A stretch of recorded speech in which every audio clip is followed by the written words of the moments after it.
The other day, I put an ad out there looking for older Trans Ams, 1970 through 73, to, possibly see if someone had a holy grail hidden in their backyard.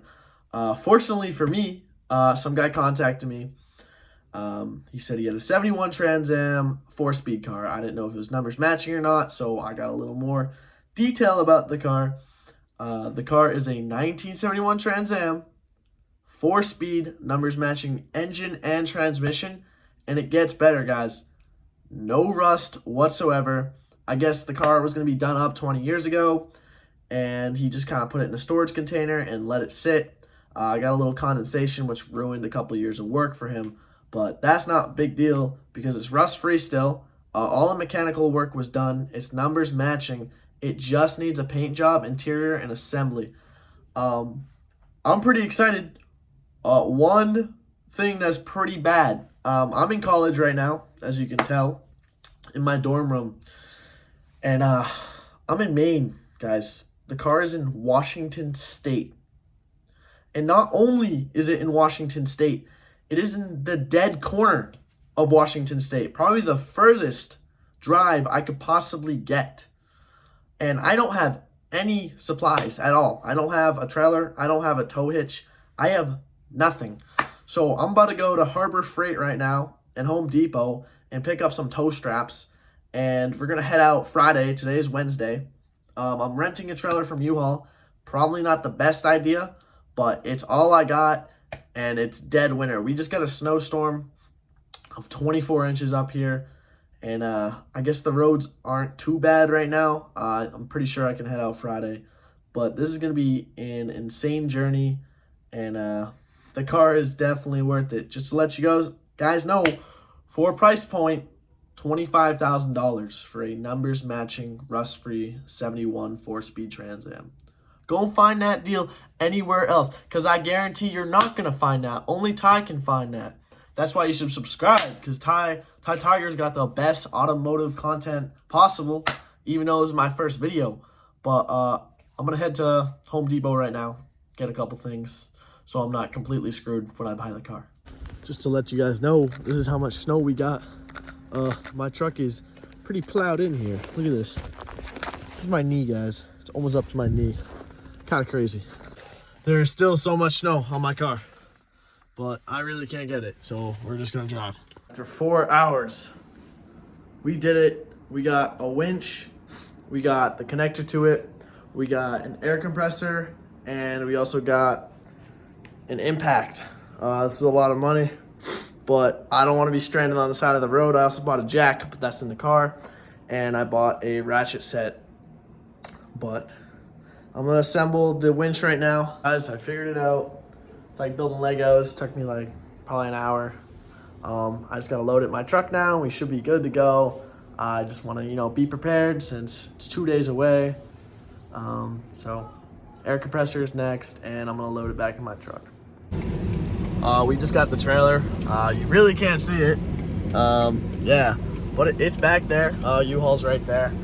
I'm stopping in Nebraska first at a hotel, which is about a day away. I didn't want to go through the top of New York, but it's not nighttime, and it won't be nighttime. I'll be through New York by then, so I should be fine. So we're going through the top of New York, and we'll probably stop in like 3 hours to get some gas and some snacks and stuff. We just made our first stop back there. I got some Panera and some gas. I'm not going to record all the stops just because I think it'd be a little annoying, because I have like probably 10 more stops till my hotel. Continue on I-90 West for 427 miles. Directions are going right now. I don't know if you guys can hear that. But yeah, I'm going to update you when I'm at the hotel. And then again, when I leave the hotel the next morning to actually go get the car. So it's Friday, and we're about 3 days away because I have to go sleep. But we just made our first stop of many. Still strong, still energized. Let's hope it's a good trip. So I just got here after 27 hours. We're finally in Nebraska. That means we just hit the halfway mark. So pretty excited about that. But I am extremely tired and hungry. So I got some Subway. Oh, this is a long trip. This is 1/4 of the way through now, which is kind of crazy. I grew a little like beard on the way up here. But I'm gonna get some sleep, and in the morning I'm going to head off again. I already got a full tank of gas, so I just got a decent sleep. Probably been sleeping for like, I don't know, 7-8 hours. It's 10:30 now p.m. Officially about to leave. I think I'm gonna come back here for the second time. Not tomorrow, but the day after that. It says I'm gonna be there in 27 hours, and I think at that time it's gonna be like 12 a.m., but I'll go there and sleep somewhere. We are in Oregon right now, one state away, and I have a problem, but I just fixed it. So basically, the trailer was way too low to the ground, and when the car is gonna be on it, it's gonna, scratch the ground. I'm not gonna make it home. So I bought a 6-inch lift from Harder Freight, and it's sitting pretty high now, so we're all set. Guys, it is Sunday night. We officially made it to the last hotel stop. And it's about 20 minutes from the guy's house tomorrow. I'm very excited, but I'm also very, very tired. So I'm gonna wake up and we're gonna get some breakfast because it's free here, and we're gonna hopefully get it. So I'll see you then. It's the morning, just got in my car. 7:30 a.m. Supposed to meet the guy at 8, but he told me to pull off at Bellingham, which is a town away. So I called him, didn't respond yet, so I guess we'll just wait for now. But this is it. We're here, guys, and then we got to do it all over again. So when I get there, I'm not gonna try to record a lot of it because I don't want to make the guy feel uncomfortable.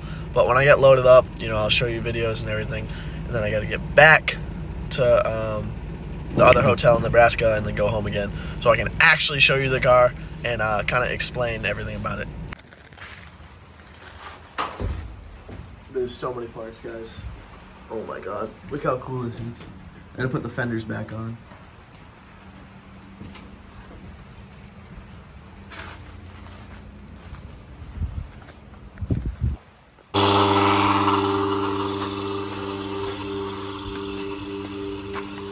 This is the setup we have for the winch. It's pretty nice. So basically, the hood ratchet straps keep them undone. So I bought 3 more, and hopefully this won't go anywhere now. I am too tired, so we stopped at another hotel in Nebraska. Tomorrow we'll have about 23 hours. Well, we got the car right there, and I got some Raising Cane's. Guys, I just got done with the final stop. Slept for about 9 hours. Still in Nebraska, but I'm deep in Nebraska now. This is the final stretch, guys. I have 23 hours to go, and I'm pretty excited to see, the car fully and all the parts in the boxes. So this is it, and when I get home, I'll kind of break down everything from the car, like the carburetor, the original manifolds, and all that, and probably put the front bumper back on so it actually looks like a Trans Am. So let's get going. Yeah. Guys, I got it home. I'm trying to assemble it a little bit because it's like pretty disassembled. But it is so salty, and there's no car wash open that has a power wash. So I'm gonna have to do this all by hand. But we got it home, and I gotta put it in the garage. After a lot of effort, the car is now finally in the garage, finally home.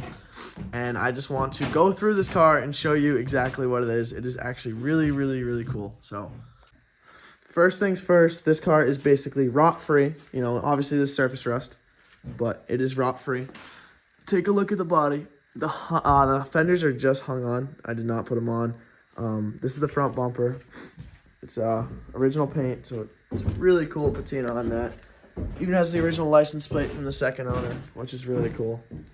The doors open and close perfectly, which is kind of cool.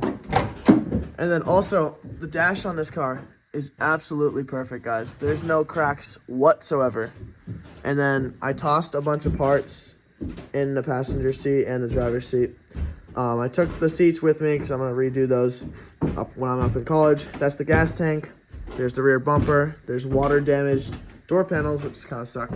But the headliner is also really mint, so I'm glad I don't have to do a headliner on this car. Now let's get to the rear of the car. So again, there's no rust, rot like that. The trunk, no rot in the trunk, just surface.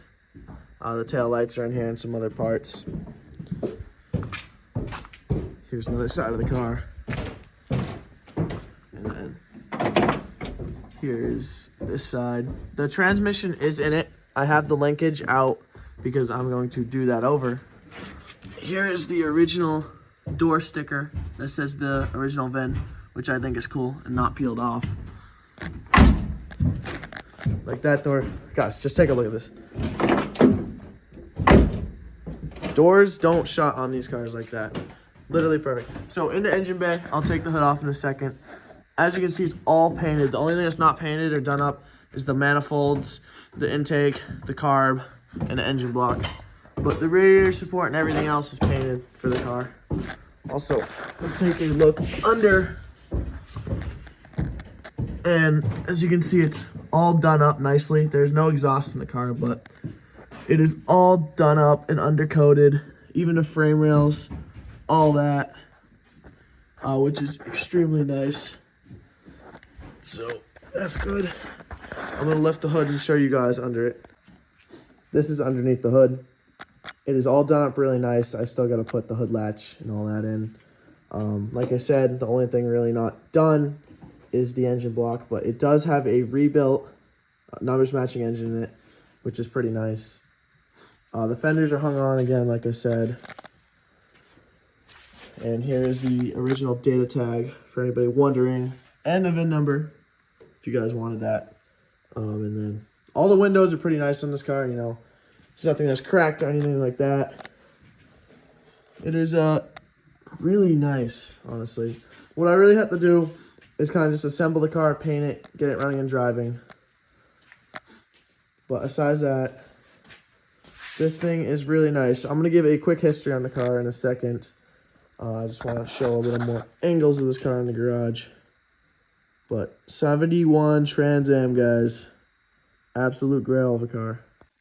Alright, a little quick history on the car before I end the video. This car, been in Washington its whole life, Washington car. And the guy, the second owner, who I bought it off of, he bought the car in 1975. And in 77, he crashed it.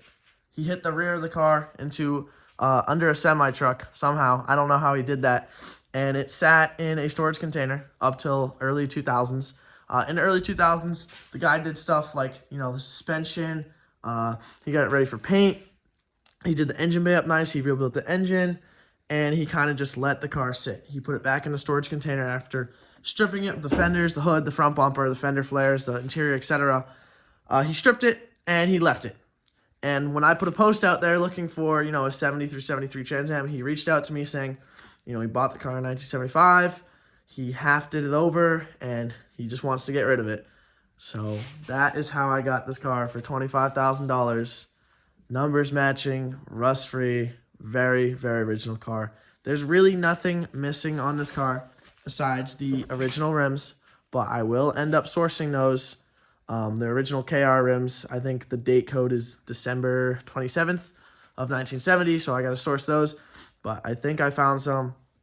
So in the upcoming videos, guys, we're going to be getting this car running and driving, and we're going to assemble the front end and the interior, so stay tuned. I'll be uploading probably monthly videos on this car, because I'm going back to college, so I'm not going to see this for a little, but I took up the whole interior.